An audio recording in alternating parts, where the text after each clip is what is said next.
శ్రీరామచంద్ర పాదారవింద గోవింద గోవింద. జై శ్రీరామ్. జై Shri Ram. Hello guys, welcome to my channel Gana stylish official.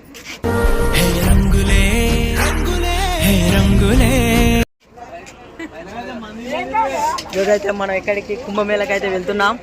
ఇగో ఇవి మన బస్సులు అన్నమాట. ఒకటి అది రెండు. చూద్దాం జర్నీ ఎలా ఉంటుందో. ఎక్స్పీరియన్స్ అయితే ఎప్పుడు చేయలేదు బస్సులో, ఇంత లాంగ్ జర్నీ. అక్కడ చూడండి ఫ్రెండ్స్, లైట్ పడుతుంది. Hi, okay, bye bye.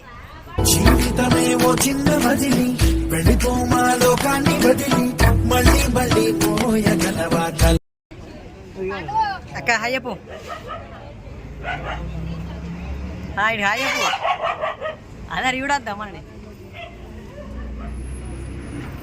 మనమైతే గోదర్కల్ నుంచి 271 కిలోమీటర్స్ అది వచ్చాం. ఇంకొక 88 కిలోమీటర్స్ అయితే చంద్రపూర్. అలాగే ఒక 30 మినిట్స్ అయితే ఇక్కడ రెస్ట్ అయితే తీసుకున్నాం. మళ్ళీ స్టార్ట్ అవుతాం. ఎట్లున్నా ఛాయ్? చంద్రపూర్లో ఛాయ్ మంచిగా.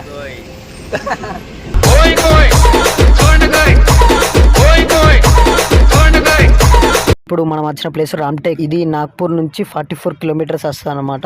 ఇది చాలా పురాతనమైన టెంపుల్. అలాగే రాముడు ఇక్కడ నివసించిన ప్లేసు. ఇక్కడనే దశరథ మహారాజుకు రాముడు లక్ష్మణుడు పిండ ప్రదానం చేశారు. భయ్యా వాళ్ళ క్యా భయ్యా?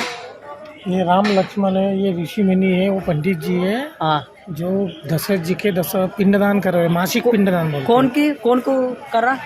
राम लक्ष्मण कौन को कर रहा? दशरथ जी पिताजी का पिंडदान कर रहे हैं। ये वाला ठीक है, ये वाला वो विसर्जन कर रहे हैं, ये पिंडदान कर रहे हैं, वो विसर्जन कर रहे हैं। ఇక్కడే రాముడు లక్ష్మణుడు ఋషులతోటి మునులతోటి పండితులతోటి దశరథ మహారాజుకి అయితే పిండ ప్రదానం చేశారు. మనం ఇప్పుడు గుండంలో స్నానం చేసిన రూటు. గుండం ఏమో కింద ఉందండి. అలాగే టెంపుల్ పైకి రావాలి. ఇలా అని టెంపుల్ అయితే పైన ఉంది. పైకి వెళ్ళి మనం అయితే ఇప్పుడైతే దర్శనం చేసుకోవాలి. ఇక్కడ చూడండి కమాన్ అయితే ఎంత పెద్ద ఉందో. ఇలాంటి కమాన్ అయితే మనం 3 చూస్తాం. మనం ఫస్ట్ దర్శనం చేసుకోబోయేది వరాహి అవతారం. మన భూమి సముద్రంలో మునిగినప్పుడు శ్రీకృష్ణుడు వరాహి అవతారంలో వచ్చి భూమిని అయితే కాపాడుతాడు. అది ఇక్కడ మనం దర్శనం చేసుకుంటున్నాం. ఆ వరాహి కింద నుంచి అయితే ఈగుతున్నారు. ఆ ఈగడం వల్ల ఏమవుతుంది అంటే మనం చేసిన పాపాలు పోతే అని ఇక్కడి వాళ్ళ నమ్మకం. చూడండి ఇక్కడైతే మనం చూస్తున్నాం వేణుగోపాల స్వామి. కృష్ణాయ వాసుదేవాయ హరియే పరమాత్మనే ప్రణతః క్లేశనాశ గోవిందాయ నమో నమః. ఓం నమో భగవతే వాసుదేవాయ. రాధే రాధే.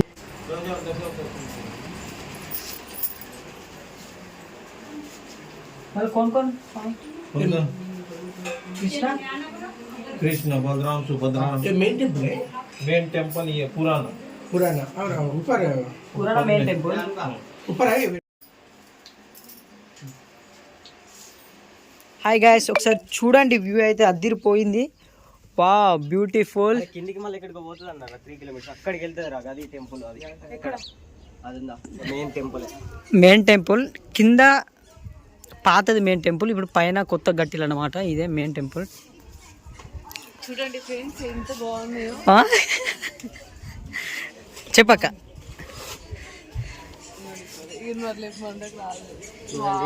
హ్యాండ్ క్రాఫ్ట్, ఇదంతా హ్యాండ్ క్రాఫ్ట్. ఎంత బాగున్నాయి ఫ్రెండ్స్. మొత్తం చేయితో చేసినవి ఎంత బాగున్నాయి. న్యాచురల్గా ఉన్నాయి.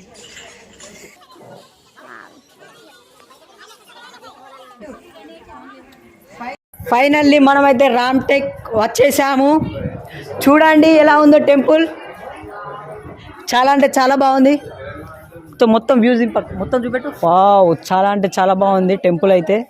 సాక్షాత్తు శ్రీరాముడు ఇక్కడ నివసించిన ప్లేస్ అన్నమాట. ఋషులు మునులు ఇక్కడ ధ్యానం చేసుకుంటూ రాక్షసులు వచ్చి హింసించే వాళ్ళు అన్నమాట.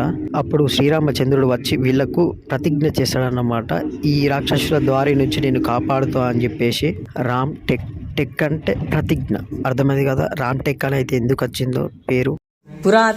మొత్తం పురాతన కట్టడం అన్నమాట. డబ్బులు ఇవ్వాలా కాకపోతే నీకు సంపాదించుకోవచ్చు. డబ్బుల గురించి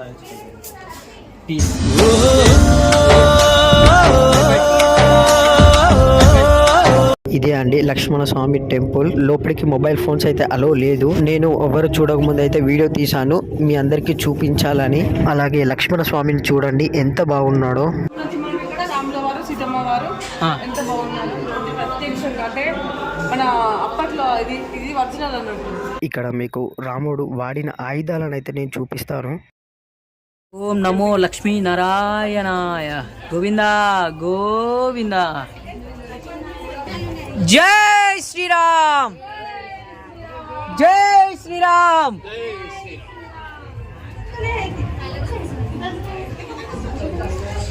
Wow, so beautiful. बहुत सुंदर है, अच्छा है. అబ్బబ్బా, ఇక్కడ నుంచి చూడాలబ్బా లొకేషన్ నెక్స్ట్ లెవెల్ అన్నమాట.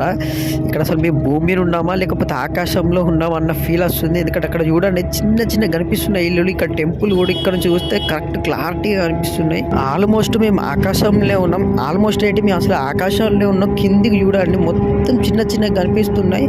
అసలు మీకు గాలిలో ఉన్న ఫీలింగ్ అన్నమాట. లొకేషన్ చూడడానికైనా రావాలండి రామ్టెక్, అంత బాగుంది. చూడండి ఫ్రెండ్స్, టెంపుల్స్ ఎన్ని ఉన్నాయో, ఎంత బాగున్నాయో. చాలా చాలా ఆర్కిటెక్చర్ అయితే చాలా చాలా బాగుంది. మనకు ముందు కనిపించేది లక్ష్మణ్ టెంపుల్, ఇది రాముల వారి టెంపుల్. ఎంత బాగున్నాయి అంటే గోపురం చూడండి ఎంత హైట్ ఉన్నదో, ఇదంతా హైలైట్ ఉంది. అసలు ఇట్లాంటి ప్లేస్ ఎక్కడ లేదు. ఇది చూడండి మస్తు హైలైట్, సరిపోద్ది జీవితానికి, ఇది ఒకటి సరిపోద్ది.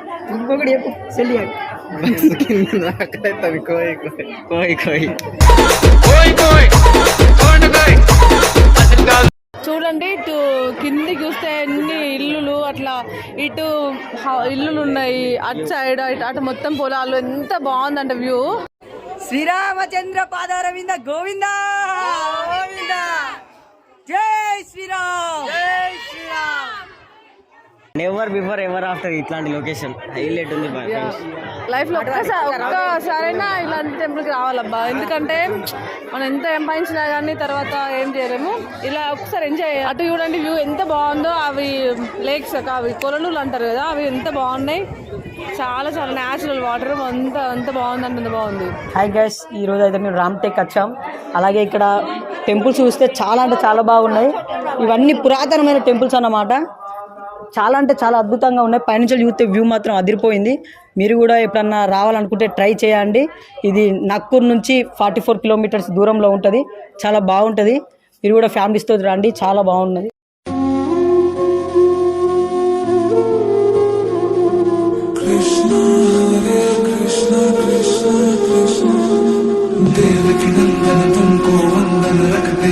ये अगस्त ऋषि का आश्रम है. यहाँ अखंड ज्योत जलती है. तब से अगस्त ऋषि के काल से अखंड ज्योत और धुनी जलती है. और यहाँ पे राक्षस लोग रहते थे, तो ऋषि लोगों को खाते थे, तो उनका सांपड़ा पड़ा हुआ रहता था यहाँ पे. तो उनको यहाँ पे अगस्त ऋषि ने आदित्य हृदय मंत्र दिया था राम जी को. और यहाँ पे जैसे राम जी जब आए यहाँ पे, तब उन्होंने यहाँ पे प्रतिज्ञा लिए कि मैं यहाँ पे सामने जाके अच्छा काम करूँगा, कार्य करूँगा. और यहाँ पे सब अच्छा करके उन्होंने यहाँ से पंचवटी के लिए प्रस्थान किए थे. हाँ, और यहाँ पे उनको जैसे शस्त्र है रावण वध के लिए वगैरह, वो प्रदान किए गए थे यहाँ पे. ఇదే అగస్త్యముని ఆశ్రమం. ఇంతకు ముందు అక్క హిందీలో ఏం చెప్పిందంటే, ఇగో అఖండ జ్యోతి అగస్త్య ఋషి అప్పుడు వెలిగించాడంట, అది ఇప్పటికి కూడా ఆరిపోకుండా అలానే వెలుగుతుందంట. ఇక్కడనే ఋషి ఆదిత్య మంత్ర ఉపదేశం చేశాడట రామునికి. ఆదిత్యం హృదయం పుణ్యం సర్వశత్రు వినాశనం జవ వహ జపం నిత్యం అక్షయం పరమం పుణ్యం. ఈ మంత్రాన్ని ఎవరైతే జపిస్తారో లేదా మనసులో స్మరిస్తారో అలాంటి వారికి శత్రువులు అనేవారు ఉండారంట. ఇక్కడ చూడొచ్చు నరసింహస్వామి యొక్క అవతారం. స్వామి ఎవరి కోసం వచ్చాడండి? ప్రహ్లాదుడి కోసం. ప్రహ్లాదుడిని కాపాడడానికి వచ్చాడు.